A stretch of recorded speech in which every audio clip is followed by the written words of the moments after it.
Salam persaudaraan dari Bukit Sandar Matahari Ledalero. Kami menyapamu semua dalam senandung ucap salam dalam Sang Sabda. Bacaan Injil dan Renungan hari ini, edisi 5 November 2023, hari Minggu, Pekan Biasa ke-31, disusun dan dibawakan oleh Frater Carlos Langgu SWD. Selamat mendengarkan.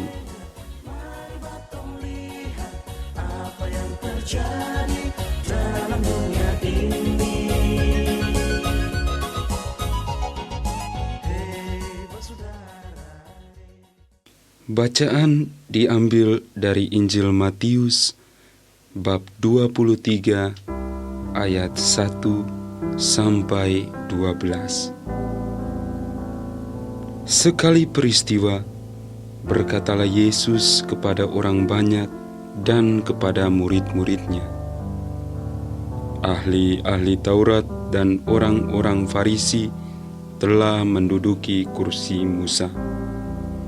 Sebab itu, turutilah dan lakukanlah segala sesuatu yang mereka ajarkan kepadamu.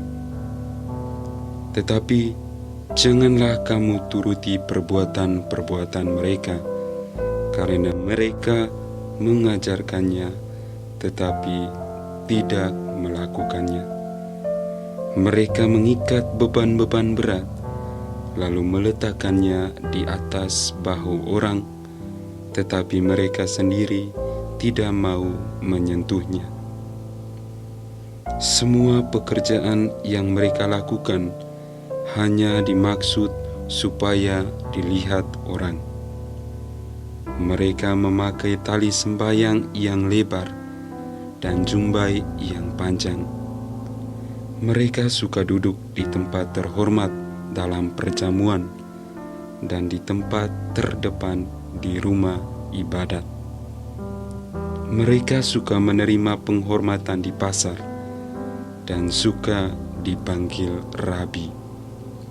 Tetapi kamu, janganlah kamu suka disebut rabi, karena hanya satu rabimu, dan kamu semua adalah saudara. Dan janganlah kamu menyebut siapapun Bapa di bumi ini, karena hanya satu Bapamu, yaitu Dia yang di surga. Janganlah pula kamu disebut pemimpin, karena hanya satu pemimpinmu, yaitu Kristus. Siapapun yang terbesar di antara kamu, hendaklah ia menjadi pelayanmu. Barang siapa meninggikan diri akan direndahkan, dan barang siapa merendahkan diri akan ditinggikan. Demikianlah sabda Tuhan. Terpujilah Kristus.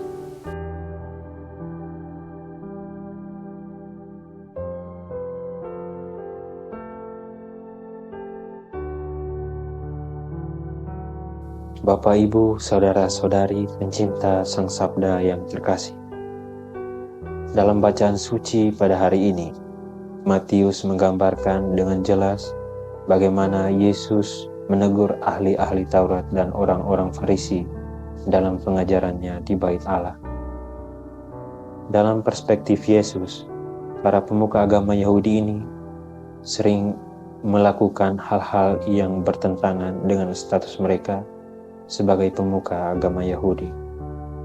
Pada bagian awal teks Injil ini, Yesus menegur ahli-ahli Taurat dan orang-orang Farisi berkaitan dengan cara hidup dan perbuatan mereka yang jauh berbeda dengan apa yang telah mereka ajarkan pada umat Israel.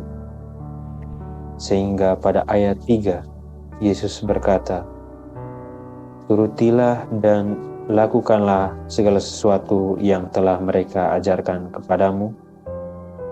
Janganlah kamu turuti perbuatan-perbuatan mereka."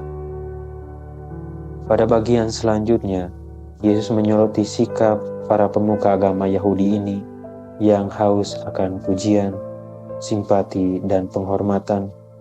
Dan pada bagian terakhir teks ini, Yesus menekankan pentingnya sikap saling melayani dan kerendahan hati yang sangat berbanding terbalik dengan apa yang ditunjukkan oleh ahli-ahli Taurat dan orang-orang Farisi.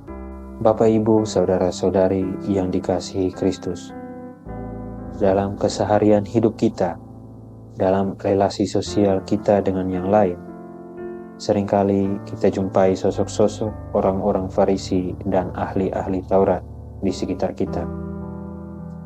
Meskipun demikian, Injil suci hari ini mengajak kita untuk menjadi berbeda dalam lingkaran dosa kemunafikan tersebut. Cara yang Yesus tawarkan ini memang cukup sulit untuk dilakukan di tengah situasi zaman ini, di mana semua orang berusaha supaya perbuatan baiknya dilihat. Orang-orang berusaha mendapat simpati, cari viral, cari nama, dan ketenaran. Menjadi berbeda dengan cara Yesus, itulah yang membedakan pengikut Kristus dengan orang-orang lain. Bapak, Ibu, saudara-saudari yang dikasihi Kristus, ada dua pesan penting yang ditunjukkan bagi kita pada hari ini. Pertama, Yesus mengajak kita semua untuk bersikap tulus. Bersikap tulus artinya setiap perbuatan baik kita tidak didasarkan oleh intensi lain, tetapi semata-mata untuk perbuatan baik itu sendiri. Ketulusan itu juga mengandaikan bahwa ada kesesuaian antara kata hati dan tindakan kita, dan kebaikan itu lahir dari hati yang murni. Sikap memberi diri seutuhnya adalah kekhasan dari seorang pengikut Kristus. Kedua, Yesus mengajak kita untuk saling melayani satu sama lain dan bersikap rendah hati. Peristiwa Yesus membasuh kaki para murid adalah contoh dan teladan yang telah Yesus tunjukkan dalam hal kerendahan hati dan dalam sikap saling melayani. Menjadi pelayan bagi sesama adalah hal luhur yang telah Yesus wariskan kepada semua pengikutnya. Sebagai pengikut Yesus, marilah dalam keseharian kita, dimanapun kita berpijak, kita tetap membawa semangat Yesus ini, supaya hati Yesus itu tetap hidup di hati semua orang yang kita jumpai. Amin. Hei bersaudara, umat Tuhan di lubang moral. Sahabat-sahabat pencinta Sang Sabda, kita baru saja mendengar bacaan Injil dan renungan edisi hari ini. Sampai jumpa kembali pada edisi berikut. Terima kasih kepada Divisi Kerohanian website Seminari Tinggi Santo Paulus Ledalero. Semoga Sang Sabda menjiwai seluruh pengalaman hidup kita hari ini. Tuhan memberkati kita sekalian. Amin. Dalam satu hati, di dalam kasih Yesus.